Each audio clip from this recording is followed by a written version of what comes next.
Welcome to another mother-to-son-cooking.com.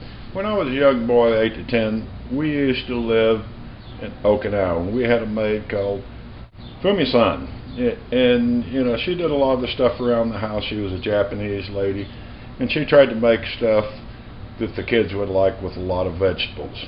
This is kind of a complicated recipe, but it's just takes some time to make it. I've been messing with it kind of all day long.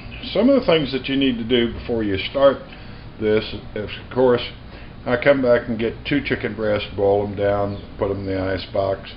Then I get a little bit of sausage. You can use whatever type of sausage you like. That's about a pound of sausage there. She used to use different type beans. For this recipe, I just took some regular old green beans, snapped them off. Didn't parboil them. I just got them a little bit tender. That's about a pound. And then we'd get a little asparagus, and I basically parboiled that just to get it kind of there. Those things you kind of need to get done before you get started on the thing. Now let's go through some of the ingredients over here.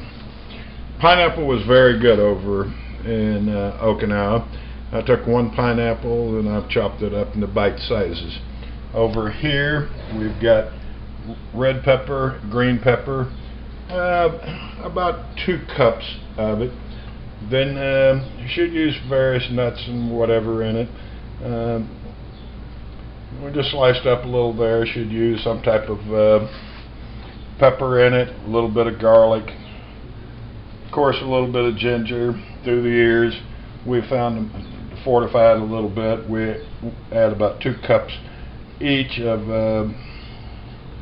red cabbage and green cabbage, about 2 cups of red onion sliced up, a little bit of yellow squash, actually about 2 of them there. Then we come back over here. You're going to need some chicken stock, some cornstarch, a little bit of black bean sauce, a little bit of soy sauce, a little bit of olive oil, and then to thicken it up, a little bit of cornstarch. I kind of make this in 3 stages. First, I like to get my sausage browned. Of course, I got the wok right here, and I'm just going to dump that in. And we're just going to sear up the sausage. Well, you got about 2.5, 3 pounds of meat, in this recipe. The sausage does, of course, needs to be cooked, so I'm just cooking up in the wok.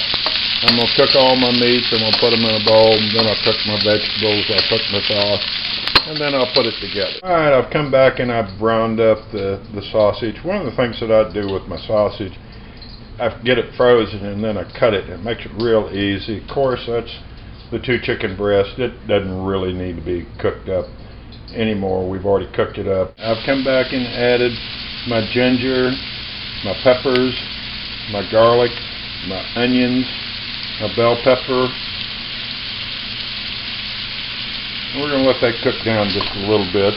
You don't want to get it really wilted, but you want to kind of make it a little bit on the tender side. So this will take another 8 to 10 minutes, to get it down.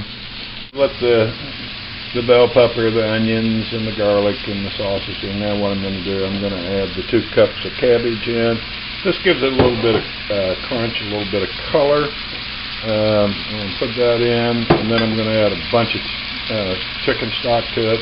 I make up 4 cups. I might not use it all. Come back in, and I've added about 2 tablespoons of the black bean sauce, just a little bit of the soy sauce. Let it cook down. You can see that it's starting to get a little thick in there.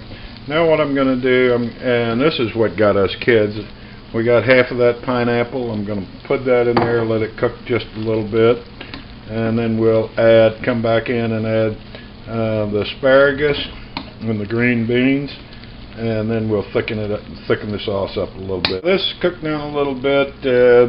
Everything's getting, you don't want it soggy, you still want the crunch to it. So what I'm going to do, I'm going to add my 3/4 pound of the asparagus in it. What we do, we use what's on sale. The beans will give it a little bit of crunch and whatever. Let that cook down just a little bit, and we'll add the meat. This meal will feed big family of 6 with lots of left. I've got the beans and asparagus in, and let it cook a couple minutes. It doesn't need a lot of cooking on the thing. One of the last things I'm going to add are the water chestnuts, and I like the yellow squash to go in last. The meat, you can see the juices, little water over there. I've got a couple, 2 or 3 tablespoons of cornstarch. I'm going to thicken it up a little bit, and then, you know, at the end, we always like the yellow squash a little crunchy. Just steam it a little bit, add the water chestnuts, and it'll be back. And I've added the cornstarch, and you can see it's a little bit thicker. It needs cooked just a little bit. When it cooks down a little bit, added the water chestnuts in it. I'm going to throw the squash in it, let it steam for a few minutes, and you should have a nice meal for a lot of people. If I got everything put together, I'm going to turn it off. You can see all the ingredients. It makes a big wok full. Plenty of leftovers. What we liked about it, had the sweetness with the pineapple, the crunch with the water chestnuts, a little bit of the cabbage gives it crunch. It's got the chicken, it's got the sauces. It makes a big meal. It takes a little time. You know, today I ran 3 calls, and I've been working on it 2.5 hours all day long, but nothing real serious. So this one that you might want to try one time, you got a bunch of people over. I think it's excellent. My mother kind of adapted this, and I've adapted it from what we did when we were in Okinawa. But what I like about it, it's got all the vegetables that you need in it, which is healthy, not a lot of meat, and a great sauce. So bon appetit.